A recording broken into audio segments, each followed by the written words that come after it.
Alhamdulillahi Rabbil Alameen. Allahumma salli ala Muhammadin wa ala ali Muhammad. നമുക്കിനി സൂറത്ത് തൗബയിലെ 85-ാമത്തെ സൂക്തമാണ്. أعوذ بالله من الشيطان الرجيم. ولا تعجبك أموالهم وأولادهم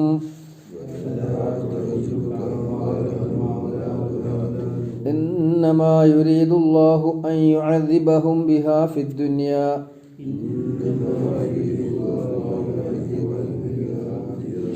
وتزهق أنفسهم وهم كافرون.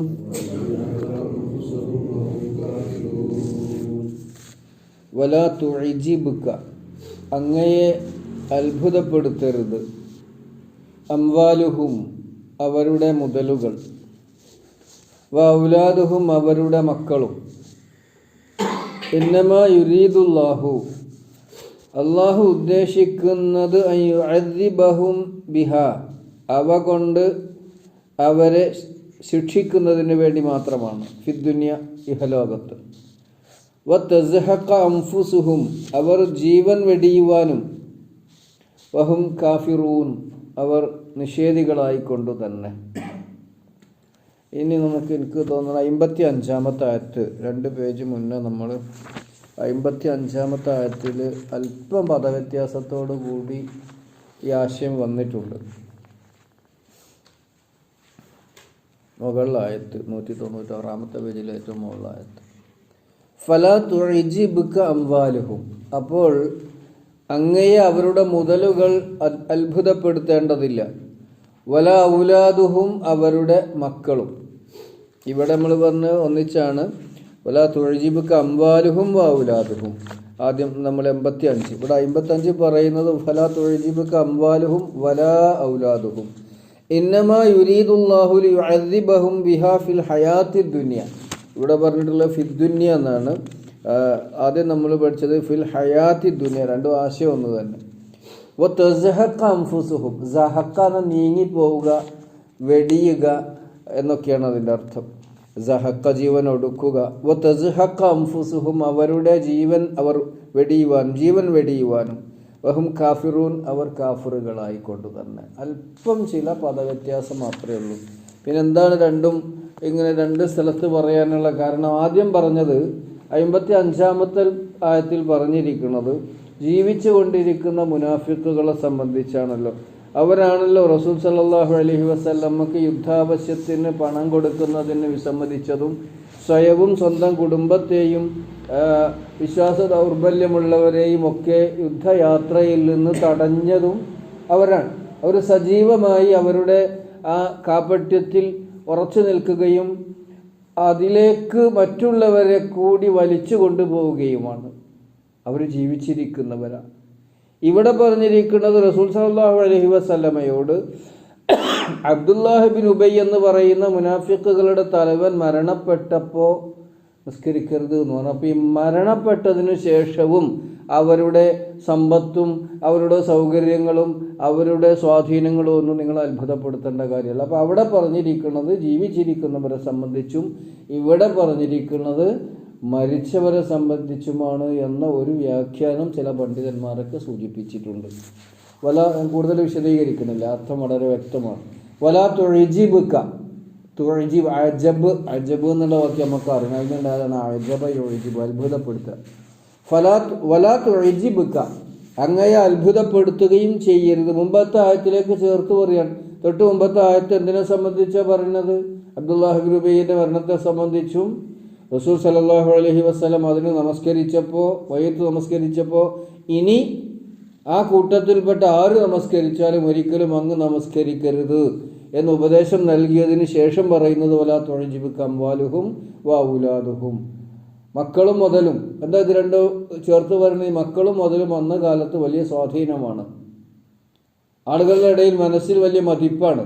കുറേ മക്കളുണ്ടാവുക, കുറേ മുതലുണ്ടാവുക. ഇത് രണ്ടും നാട്ടുകാർക്കിടയിൽ വലിയ സ്വീകാര്യതയാണ്. മക്കളെയാണല്ലേ യുദ്ധത്തിന് കൊണ്ടുപോകാൻ ഉപയോഗപ്പെടുത്തുക, സമ്പത്ത് സമ്പാദിക്കാൻ വേണ്ടി ഉപയോഗപ്പെടുത്തുക. അത് അറബ് നാടുകളിൽ ഇന്നും ഏകദേശം അങ്ങനെയൊക്കെ തന്നെയാണ്. ഒരുപാട് മുതലുണ്ടാവുക, ഒരുപാട് മക്കളുണ്ടാവുക. ഇത് വലിയ സ്വാധീനവും വലിയ സൗകര്യവും വലിയ സന്തോഷമായിട്ട് അവർ കാണുന്ന ഒരു വിഷയമാണ്. പക്ഷേ ഇവിടെ മുനാഫിക്കുകളെ സംബന്ധിച്ചിടത്തോളം അവർക്ക് മുതൽ, അവരാണ് മദീനയിലെ സമ്പന്നർ. അതുകൊണ്ടാണല്ലോ അവർ ത്യാഗം ചെയ്യാൻ മടിക്കുന്നത്. സമ്പന്നർക്കാണല്ലോ സമ്പത്ത് ചെലവഴിക്കാനും മടി. അവർക്കത് ചെലവായി പോകുമ്പോൾ അവരുടെ ദൈവം എന്ന് പറയുന്നത് മുതലാണ്. മുതലിനെ പൂജിച്ചു കൊണ്ടിരിക്കുകയാണ്. അത് നഷ്ടപ്പെടും എന്നുള്ള പേടിയാണ്.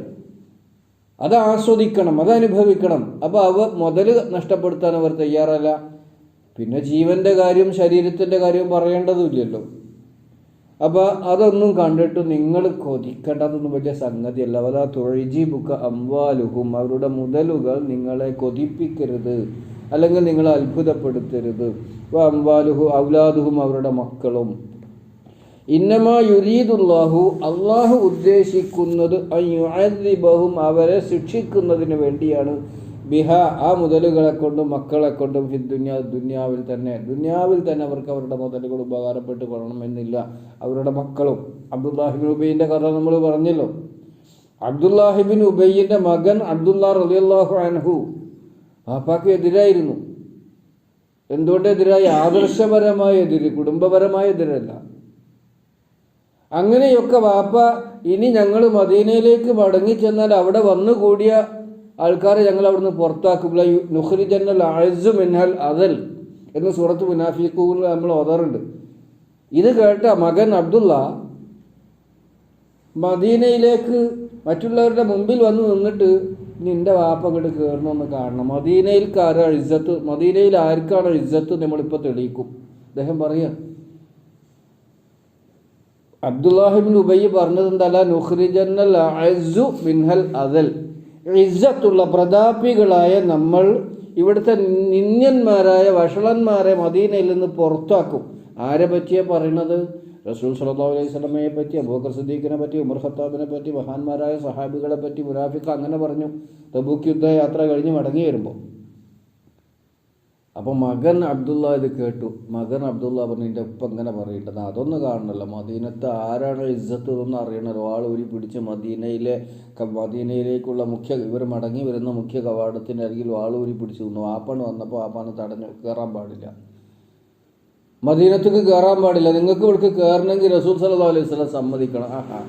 നിങ്ങൾക്ക് ഇസ്സത്ത്, റസൂലിന് ഇസ്സത്ത് ഇല്ല എന്നോ? അത് പറയാം, നിങ്ങളാരാ?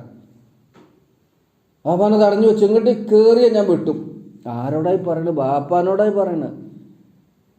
റസൂൽ സല്ലല്ലാഹു അലൈഹി വസല്ലമയെ ഇകഴ്ത്താൻ, അദ്ദേഹത്തെ പരിഹസിക്കാൻ, അദ്ദേഹത്തിൻ്റെ ഇസ്സത്ത് കണക്കാക്കാൻ നിങ്ങൾ ആരാന്നാണ് അദ്ദേഹത്തിൻ്റെ മനസ്സിലുള്ള ചോദ്യം. അവസാനം റസൂൽ സല്ലല്ലാഹു അലൈഹി വസല്ലമയുടെ അടുക്കൽ വാപ്പ പരാതിയായിട്ട് വന്നു, ഇന്നെ അങ്ങോട്ട് കയറാനായിക്കിടില്ല എൻ്റെ മകൻ. എന്നിട്ട് റസൂല് സല്ലല്ലാഹു അലൈഹി വസല്ലം ഇടപെട്ടിട്ടാണ് മകനോട് വാളുറയിലിടാൻ പറഞ്ഞിട്ടാണ് വാപ്പ പൊയ്ക്കോട്ടെ നാട്ടിക്ക് എന്ന് പറഞ്ഞിട്ടാണ് ആ മനുഷ്യൻ അങ്ങോട്ട് കയറാൻ പറ്റിയത്. കണ്ടോ, മക്കൾ എതിരാവുന്നുണ്ടോ? വാപ്പ എന്നുള്ള നിൽക്കുന്നിട്ടോ മരിച്ചു കഴിഞ്ഞിട്ട് വാപ്പാനോട് അദ്ദേഹം ഇസ്ലാം സ്വീകരിച്ചില്ല എന്നുള്ള വേദനയല്ലാതെ രക്തബന്ധത്തിൽ മകനെതിരൊന്നും കാണിച്ചില്ല. അതുകൊണ്ടാണല്ലോ വാപ്പ മരിച്ചിട്ട് അള്ളാഹിൻ്റെ റസൂലെ നിങ്ങൾ വേണം നിസ്കരിക്കാൻ, നിങ്ങളെ കുപ്പായം വേണം എൻ്റെ വാപ്പാക്ക് കഫം പുടവയായിട്ട് ധരിപ്പിക്കാൻ എന്നൊക്കെ പറഞ്ഞ് വന്നത്. അപ്പോൾ ഇതാണ് മക്കൾ അവർക്ക് ഉപകാരപ്പെടില്ല. പിന്നെ അവരുടെ മുതലും അത് ഏതെങ്കിലും വിധത്തിൽ അവർക്ക് നഷ്ടമായി മാറും എന്നാണ് ഇവിടെ സൂചിപ്പിച്ചത്. ഇന്നമാ യുരീദുല്ലാഹു യുഅദ്ദിബഹും ബിഹാ ഫിദ്ദുനിയ, ഇഹലോകത്തു തന്നെ അവരെ അള്ളാഹു ശിക്ഷിക്കും. വതസ്ഹഖ അൻഫുസുഹും, സഹഖ ജാഅൽ ഹഖു സഹഖൽ ബാത്തിലു ഇന്നൽ ബാത്തില കാന സഹൂഖ.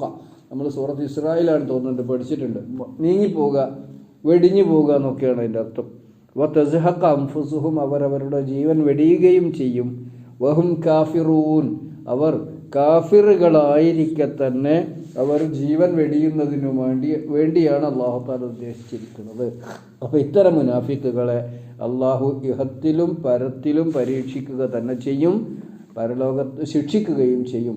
ദുനിയാവിൽ മക്കളും മുതലും പ്രയോജനപ്പെടുകയില്ലെന്ന് മാത്രമല്ല, പരലോകത്തുള്ള ശിക്ഷ വേറെയും ഉണ്ടായിരിക്കും. കാരണം അള്ളാഹു തആല ദുനിയാവിൽ നൽകിയിരിക്കുന്ന സൗകര്യങ്ങളൊക്കെ അള്ളാഹുവിൻ്റെ ഇഷ്ടത്തിന് വിനിയോഗിക്കാനുള്ളതാണ്. അത് മുതലായാലും സ്വന്തം തടിയായാലും ജീവനായാലും അള്ളാഹുവിന് വേണ്ടി ഉപയോഗിക്കാൻ കഴിയാത്ത ഒന്നും മനുഷ്യർക്ക് ഉണ്ടാകാൻ പാടില്ല എന്നാണ് സൂചിപ്പിച്ചത്. അത് മനസ്സിലായിട്ടുണ്ടാവും.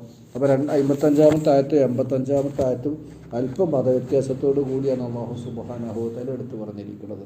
അള്ളാഹു സുബ്ഹാനഹു വ തആല അവൻ്റെ മാർഗത്തിൽ വിനിയോഗിക്കുന്ന വിധത്തിൽ നമ്മുടെ മക്കളെയും നമ്മുടെ സമ്പത്തിനെയും കൈകാര്യം ചെയ്യാൻ നമുക്ക് തൗഫീഖ് നൽകി അനുഗ്രഹിക്കുമാറാവട്ടെ. ربنا ظلمنا أنفسنا وإن لم تغفر لنا وترحمنا لنكونن من الخاسرين. ربنا آتنا في الدنيا حسنة وفي الآخرة حسنة وقنا عذاب النار والحمد لله رب العالمين.